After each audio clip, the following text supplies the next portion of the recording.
Sungguh kami bangga memiliki Allah yang seperti Engkau. Engkau Allah yang penuh kasih. Terima kasih Tuhan buat kasih-Mu. Terima kasih buat segala kebaikan-Mu. Biarlah sepanjang hari ini Tuhan, kasih-Mu melingkupi kami.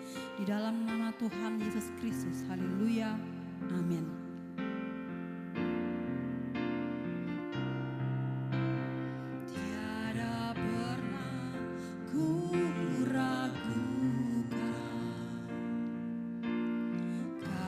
Setiamu ya Tuhan, setiap waktu dalam hidupku tak pernah Kau tinggalkan.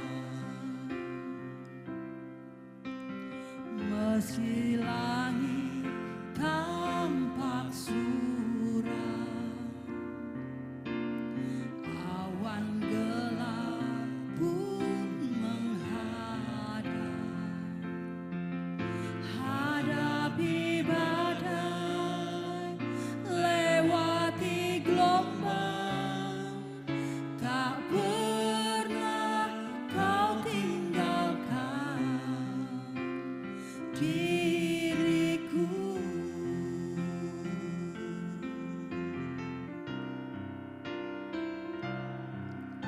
walau seribu rebah di sisiku, Kau tetaplah Allah penolongku.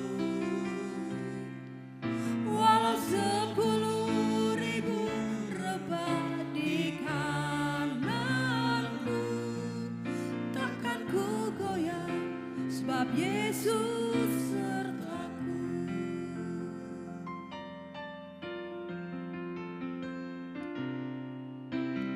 Tiada pernah ku ragukan kasih setiamu ya Tuhan. Setiap waktu dalam hidupku tak pernah Kau tinggalkan. Meski langit tampak suram, awan gelap pun menghadang, hadapi badai, lewati gelombang, tak pernah Kau tinggalkan diriku.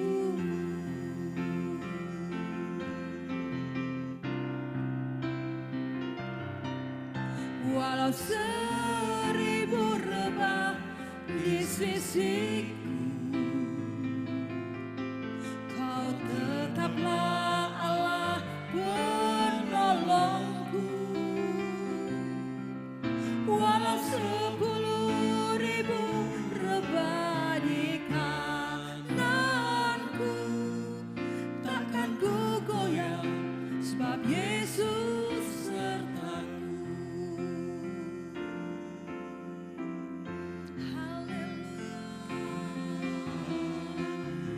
Haleluya, kami bersyukur. Haleluya, haleluya. Yesus, penyertaan-Mu sempurna, perlindungan-Mu sempurna. Haleluya, Yesus, Yesus, pertolongan-Mu ajaib. Haleluya, kami bersyukur. Terima kasih Allah yang ajaib. Kami bersyukur.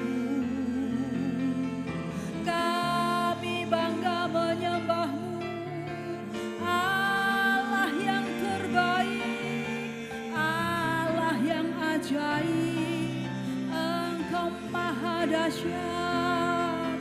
Haleluya. Haleluya. Terpuji namamu, terpujilah namamu. Haleluya. Yesus, Yesus, kami bersyukur. Haleluya. Haleluya. Haleluya. Kami bersyukur. Terima kasih Tuhan. Terima kasih. Kami bersyukur. Haleluya. Terima kasih. Terima kasih. Haleluya.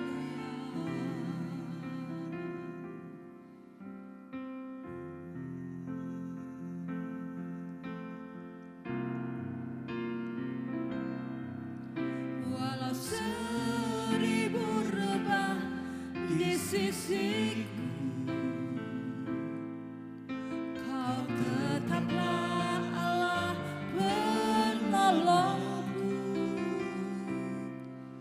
Walau 10.000 rebah di kananku, takkan ku goyah, sebab Yesus sertaku. Takkan ku goyah, sebab Yesus sertaku. Takkan ku goyah, sebab Yesus sertaku.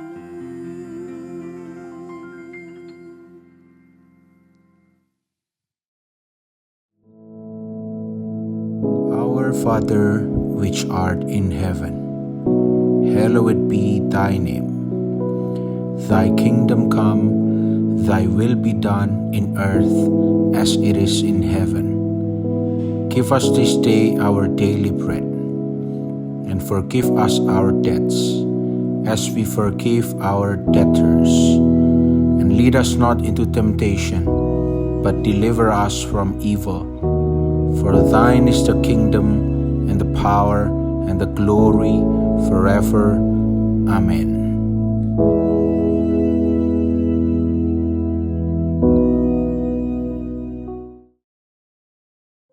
Haleluya, puji nama Tuhan. Mari pagi hari ini kita terus belajar dan merenungkan firman Allah mengenai bagaimana pengikutan kita kepada Kristus. Seperti yang Tuhan Yesus mau, yaitu bahwa kita harus memikul salib dan menyangkal diri. Selalu kita pelajari, kita tekankan bahwa memikul salib itu bukanlah sesuatu yang harus dipahami sebagai hal yang mengerikan. Kalau kita merenungkan dalam apa yang Tuhan Yesus nyatakan, sebetulnya ini berbicara mengenai ketaatan menurut kepadanya. Karena seorang pengikut Kristus haruslah orang yang taat bahkan setia kepadanya. Nah, di dalam ketaatan dan kesetiaan itu, maka unsur penyangkalan diri, denying self ini, dirinya, akunya, ini harus disingkirkan. Sebab aku ini, self ini, menjadi penghalang utama untuk bisa nurut kepada Yesus. Itulah sebabnya Tuhan Yesus mengatakan menyangkal diri. Akunya ini harus disingkirkan supaya bisa nurut sama Yesus. Nah, ketika menyangkal diri, memikul salib, mengikut Yesus, maka kita akan melihat bahwa kondisi seperti inilah yang Tuhan Yesus mau terjadi dalam hidup kita. Sehingga dengan demikian, kita layak disebut pengikutnya atau muridnya. Karena kita bisa menuruti apa kemauan Yesus. Nah, di dalam perjanjian lama kita melihat betapa umat Allah seringkali gagal dalam ketaatan ini. Nah, mari saat ini saya ajak saudara melihat salah satu contoh kegagalan dalam ketaatan ini. Untuk itu saya ajak saudara membaca di dalam Keluaran pasal yang keempat. Kita akan baca ayat yang ke-18. Lalu Musa kembali kepada mertuanya Yitro, serta berkata kepadanya, "Izinkanlah kiranya aku kembali kepada saudara-saudaraku yang ada di Mesir, untuk melihat apakah mereka masih hidup." Yitro berkata kepada Musa, "Pergilah dengan selamat." Adapun Tuhan sudah berfirman pada Musa di Midian, "Kembalilah ke Mesir, sebab semua orang yang ingin mencabut nyawamu telah mati." Kemudian Musa mengajak istri dan anak-anaknya lelaki, lalu menaikkan mereka ke atas keledai, dan ia kembali ke tanah Mesir, dan tongkat Allah itu dipegangnya di tangannya. Kita kemudian lompat ayat yang ke-24. Tetapi di tengah jalan, di suatu tempat bermalam, Tuhan bertemu dengan Musa dan berikhtiar untuk membunuhnya. Lalu Zipora mengambil pisau batu, dipotongnya kulit khatan anaknya, kemudian disentuhnya dengan kulit itu kaki Musa sambil berkata, "Sesungguhnya engkau pengantin darah bagiku." Lalu Tuhan membiarkan Musa pengantin darah, kata Zipora waktu itu, karena mengingat sunat itu.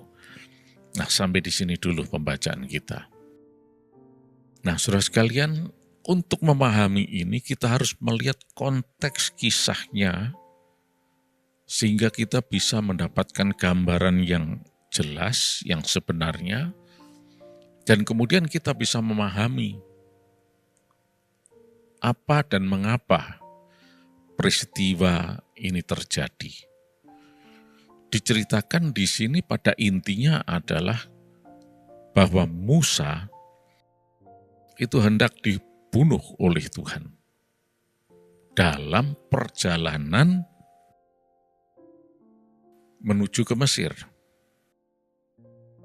Kita tahu bahwa sejak di pasal 3 Keluaran ini, Tuhan sudah mengutus Musa untuk pergi ke Mesir untuk membebaskan umat Israel. Coba kita cek dulu di dalam pasal 3 ayat yang ke-10. Jadi sekarang pergilah, aku mengutus engkau kepada Firaun untuk membawa umatku, orang Israel, keluar dari Mesir. Nah, jadi Musa ini sebetulnya memegang mandat khusus dari Tuhan pergi ke Mesir untuk membebaskan umat Israel. Dan ini adalah tugas spesial. Dan semestinya orang-orang yang mendapat mandat khusus atau tugas spesial seperti ini pasti mendapatkan ya fasilitas, dukungan, dan sebagainya. Tetapi mengapa justru dalam perjalanan ini Musa bahkan hendak dibunuh? Kita tahu bahwa Tuhan bukan Allah yang kejam. Terlebih lagi, kemauan Musa kembali ke Mesir itu sudah merupakan sesuatu yang istimewa. Karena sebelum-sebelumnya, Musa itu berusaha menghindari. Artinya, Musa itu sebetulnya enggan, tidak mau diutus kembali ke Mesir. Mengingat ya trauma yang dialaminya, kisah yang pernah dialaminya ketika dia ada di Mesir. Tapi Tuhan memaksa Musa untuk kembali ke Mesir. Pergi ke Mesir untuk membebaskan. Kalau kita baca kembali ayat yang ke-11 ya.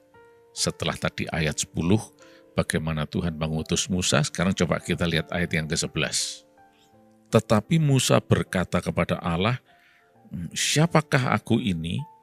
Maka aku yang akan menghadap Firaun dan membawa orang Israel keluar dari Mesir. Ayat 12, lalu firman-Nya, bukankah aku akan menyertai engkau? Inilah tanda bagimu bahwa aku yang telah mengutus engkau. Apabila engkau telah membawa bangsa itu keluar dari Mesir, maka kamu akan beribadah kepada Allah di gunung ini. Nah, sampai di sini dulu ya. Setelah Musa diberi mandat oleh Tuhan secara khusus itu, ternyata Musa mencoba menghindar, mengelak, berdalih. Tapi Tuhan katakan, udahlah Musa, aku ini yang menyertai engkau. Nggak usah khawatir, nggak usah takut, dan sebagainya. Aku yang menyertai engkau. Tapi tidak segera Musa itu, oke Tuhan, aku berangkat. Kalau sudah baca terus sepanjang pasal 3 bahkan masuk pasal 4 juga Keluaran ini, kita akan melihat Musa berusaha menghindar terus. Berdalih ini, berdalih itu, dan seterusnya, dan seterusnya. Ya. Sampai kemudian coba kita lihat di dalam pasal yang keempat, ya, ayat yang ke-12, dikatakan, oleh sebab itu pergilah, aku akan menyertai lidahmu dan mengajar engkau apa yang harus kau katakan. Nah, ini merupakan salah satu puncak atau klimaks dari dalih-dalihnya Musa. Kalau kita baca mulai dari ayat yang ke sebelumnya, 10, 11, Musa mengatakan, wah aku tidak pinter ngomong. Mau sih mau, tapi tidak pinter ngomong. Tuhan katakan, aku yang menyertai lidahmu. Tapi itu pun juga masih belum membuat Musa ini mengiyakan instruksi Tuhan tersebut. Dia masih berdalih lagi. Coba kita lihat ayat yang ke-13 ya. Tapi Musa berkata, Tuhan, utuslah kiranya siapa saja yang patut kau utus. Ayat 14, maka bangkitlah murka Tuhan terhadap Musa, dan ia berfirman, bukankah di situ Harun, orang Lewi itu kakakmu? Aku tahu bahwa ia pandai bicara, lagi pula ia telah berangkat menjumpai engkau, dan apabila ia melihat engkau, ia akan bersukacita dalam hatinya. Nah, jadi ini merupakan klimaksnya. Akhirnya Musa tetap mengelak. Ya sudahlah Tuhan, aku tidak bisa bicara, sudah. Suruh orang lain saja. Maka Tuhan murka. Tapi akhirnya kita baca tadi ya, mulai ayat yang ke-18 dan seterusnya, akhirnya Musa mau dan berangkat ke Mesir bersama istri dan anak-anaknya. Tapi di tengah jalan, mengapa Tuhan hendak membunuh Musa? Ini kan sesuatu yang bisa dikatakan aneh. Dari awal tadi Tuhan itu berusaha, ya termasuk bisa dikatakanlah membujuk Musa lah, memaksa juga Musa, sampai akhirnya Tuhan sendiri murka. Orang ini kok enggak mau juga ya, sudah diberi jaminan ini, itu, dan seterusnya, kok masih mengelak terus. Dan akhirnya toh Musa mau berangkat. Tapi kok malah mau dibunuh? Nah, ini kan sesuatu yang aneh. Apakah Tuhan itu memang seaneh itu? Sama sekali tidak tentunya. Pasti ada alasan yang jelas di sini. Nah, itulah sebabnya tadi kita tahu apa sebetulnya yang menyebabkan peristiwa ini terjadi, yaitu Musa hendak dibunuh oleh Tuhan. Tadi kita menemukan istilah yang dibuat oleh si Sipora istrinya, yaitu pengantin darah. Apa ini sebetulnya? Ternyata ini berkaitan dengan hukum sunat. Kalau kita lihat dari sejak zaman Abraham, itu dicatat di dalam pasal yang ke-15, pasal 17 juga Kejadian, bagaimana Tuhan sudah menetapkan sunat itu sebagai covenant, perjanjian. Kalau disebut covenant, maka tidak boleh dilanggar. Setiap pelanggaran pasti akan mendatangkan hukuman. Dan mengenai sunat ini, ketika covenant sunat ini, perjanjian sunat ini dilanggar, Tuhan katakan pasti akan dilenyapkan. Ya dibunuh tentunya, mati. Ini yang akan terjadi pada Musa. Ternyata dua anak Musa tersebut belum disunat, yang merupakan covenant. Itulah sebabnya Musa hendak dibunuh. Ya, ini adalah hukuman. Nah, saudara sekalian, kalau kita lihat di sini, ternyata Musa ini di satu sisi juga seorang pelanggar covenant. Karena dia sudah melanggar perjanjian sunat tersebut. Tidak taat. Nah, mungkin kita akan bertanya, masa sekali bermusa itu tidak taat kepada Tuhan? Nah, inilah saudara sekalian, kita lihat bahwa umat Allah itu seringkali dan bahkan bisa dikatakan hampir keseluruhannya itu gagal dalam ketaatan. Khususnya termasuk tadi contoh yang kita lihat adalah Musa. Dan ketidaktaatan ini mempunyai banyak argumentasi atau alasan di sini. Saya sebetulnya, kita juga mungkin tidak terlalu yakin bahwa Musa itu adalah penentang Tuhan, yang dengan sengaja tidak taat. Tapi ternyata dia tidak taat. Nah, kalau kita berbicara mengenai ketidaktaatan, memang seringkali timbulnya ketidaktaatan, terjadinya ketidaktaatan itu bukan sesuatu yang direncanakan. Oh, aku memang akan berencana untuk tidak taat kepada Tuhan. Tapi seringkali itu munculnya itu berkaitan dengan kondisi yang ada di sekelilingnya. Tiba-tiba bisa tidak taat. Dalam situasi kondisi tertentu, lebih memilih tidak taat. Kalau kita lihat Musa, dia sebetulnya bukan pelanggar. Kalau dia itu pelanggar, tidak akan dipilih oleh Tuhan.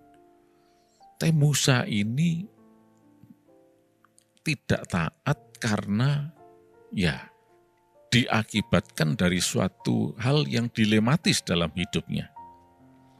Kondisi sekelilingnya. Nampaknya di sini kita lihat bahwa Musa itu tidak mempunyai peranan penting di dalam keluarga, walaupun dia adalah sebagai kepala keluarga. Karena Musa tidak berhasil menyunatkan anak-anaknya. Nampaknya di sini Musa mungkin bisa dikatakan takut sama Zipora.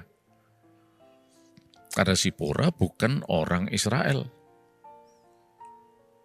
Bisa jadi Zipora ini mengancam Musa.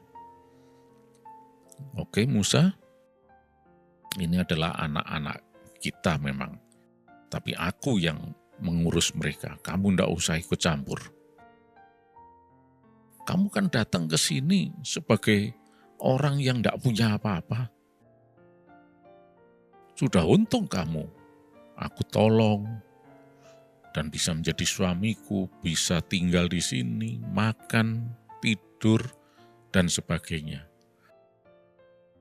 Aku tetap mengasihi kamu, mencintai kamu sebagai suami. Tapi dalam hal anak-anak, aku tidak setuju kalau mereka itu disunat. Mungkin dengan berbagai alasan. Dan Musa mungkin tidak berani membantah Zipora dalam hal ini.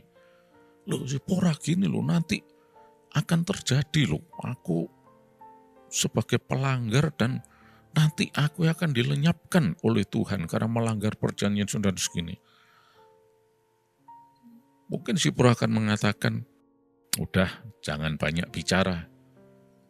Ini anak-anak aku yang ngurus. Nah,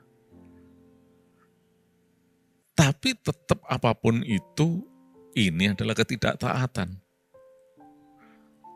Dan apa yang terjadi? Ketika Musa hendak dibunuh oleh Tuhan, mengapa Zipora yang kemudian menyunatkan anaknya itu? Karena Zipora sudah tahu, wah ini tidak bisa main-main di hadapan Tuhan. Musa boleh saja tidak bisa membantah, aku takut kepadaku.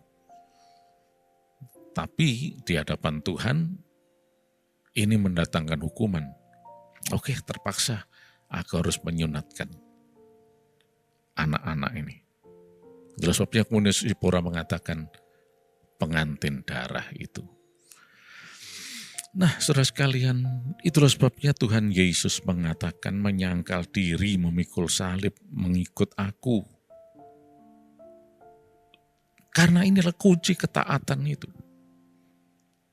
Karena di masa-masa sebelumnya, umat Allah terlalu sering gagal dalam ketaatan. Walaupun dengan alasan ini, itu, dan sebagainya. Tapi tetap itu adalah ketidaktaatan. Nah, ketika kita memahami, memikul salib, menyangkal diri, itulah kunci untuk ketaatan. Dan Tuhan Yesus berkenan. Oleh karena itu mari saat ini kita sungguh-sungguh memahami hal ini dengan baik. mengikut Yesus dengan memikul salib, dan dalam penyangkalan diri. Terima kasih Tuhan, sepanjang hari ini kami semua sehat, diberkati berkelimpahan. Kami dalam perlindungan kuasa darah Yesus.